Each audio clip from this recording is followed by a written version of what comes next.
Belle. How are you doing? I'm not great.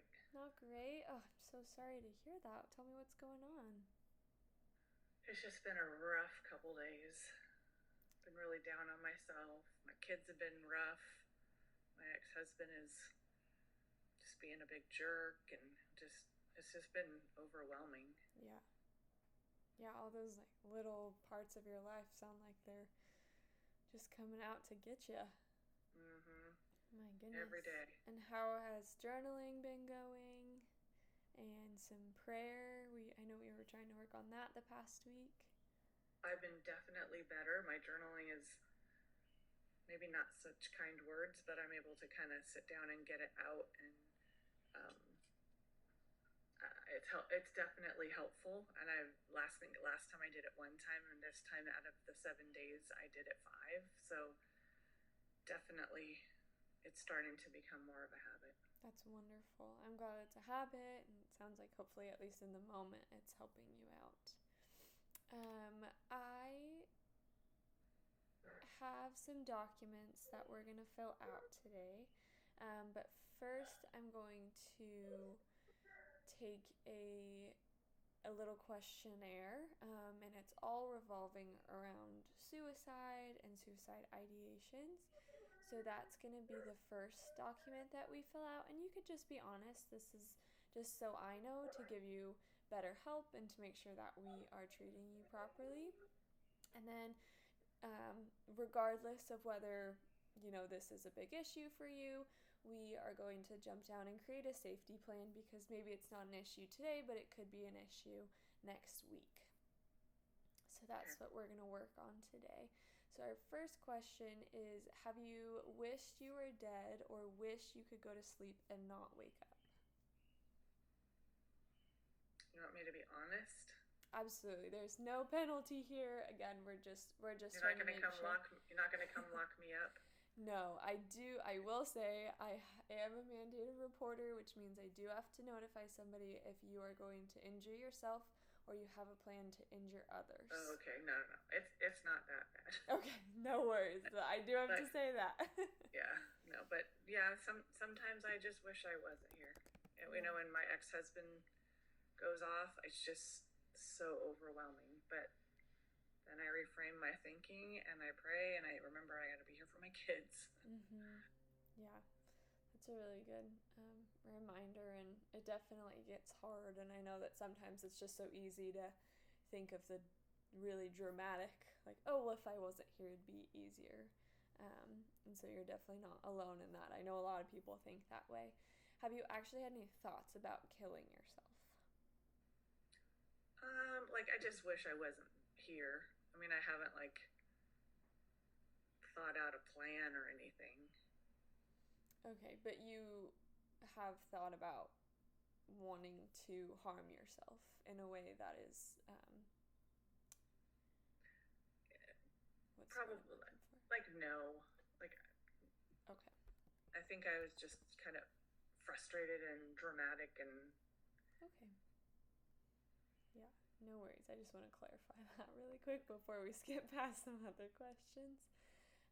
Have you done anything or started to do anything to prepare to end your life? This could no, look like taking pills, no, getting a nothing, firearm, anything nothing that far. No, crazy, not at all. giving away any valuables. No. No? Okay. Perfect. And although you said no, so to me this does not sound like you are suicidal at all. We are still going to do that safety plan again because, it's just out of best interest for everybody. And so when you did have those thoughts that maybe you didn't want to wake up the next morning, what were some physical symptoms that you had felt? Well, remember we talked about in the beginning, like I would get chest pains. Mm-hmm. Um, so I kind of get like stressed out a little bit, and my chest hurts, and I like my hands get sweaty, and I get cold, and then I get hot, and um, I don't know, maybe similar to like a mild panic attack ish feeling, but it wasn't like a full blown. Mm-hmm.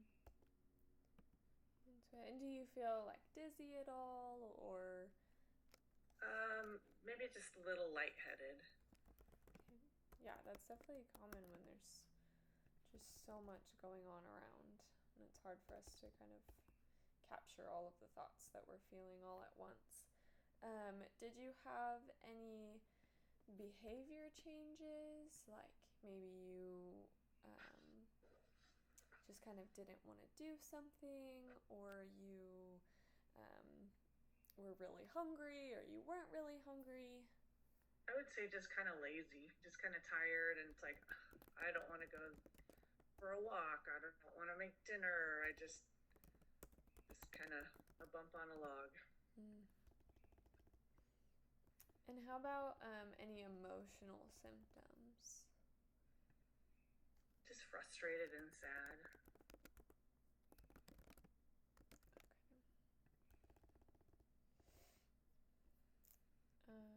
And we are currently, now we're kind of skipping into some strategies where we're working on journaling and then reframing those negative thought patterns.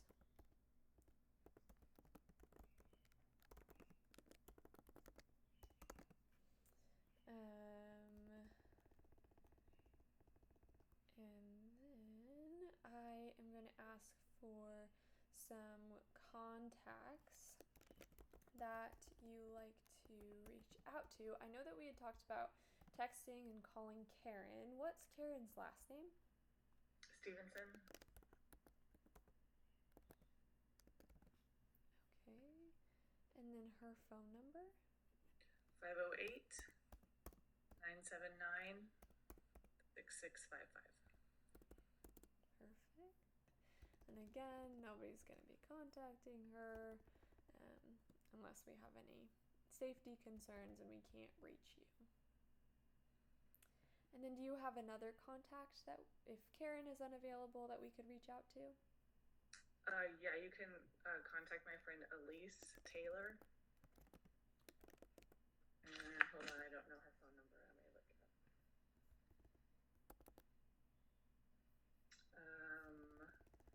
818-278-4402. Perfect.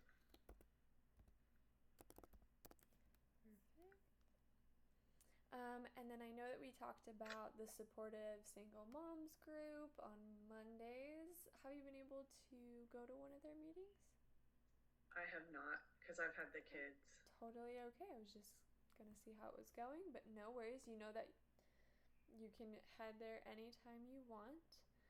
And then I have your therapist, me, in there, and my phone number, and then also your psychiatrist, Elise Maple. Yeah.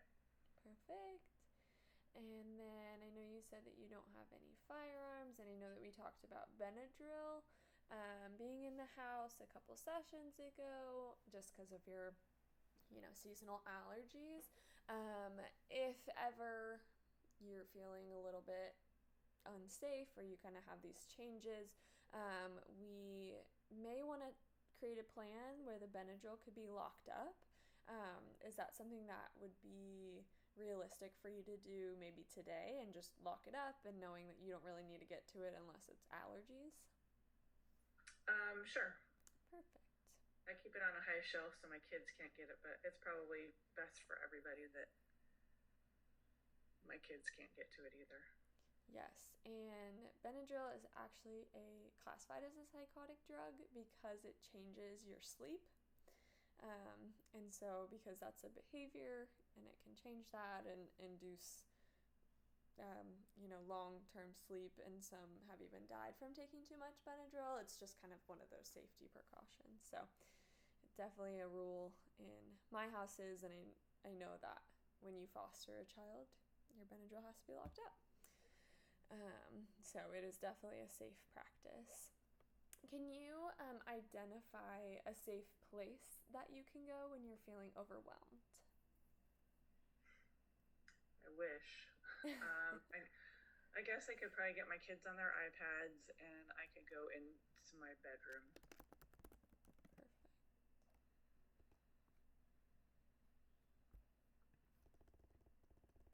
Does your bedroom have a lock on the door? It does. And how would you open it if someone was trying to get in for safety purposes?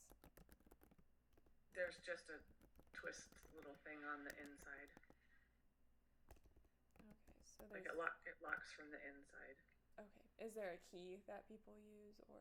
Yeah, that's like one of those little metal stick things Mm-hmm. it's up on top of the door jamb. Perfect.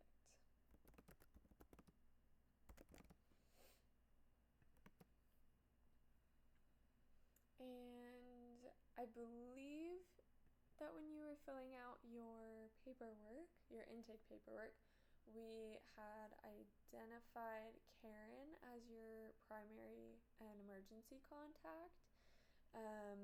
If you are feeling suicidal, what contact could I call? Now it just kind of changes the game with the suicidal pressure on it. I would probably be apt to reach out to Elise Taylor for that. Perfect.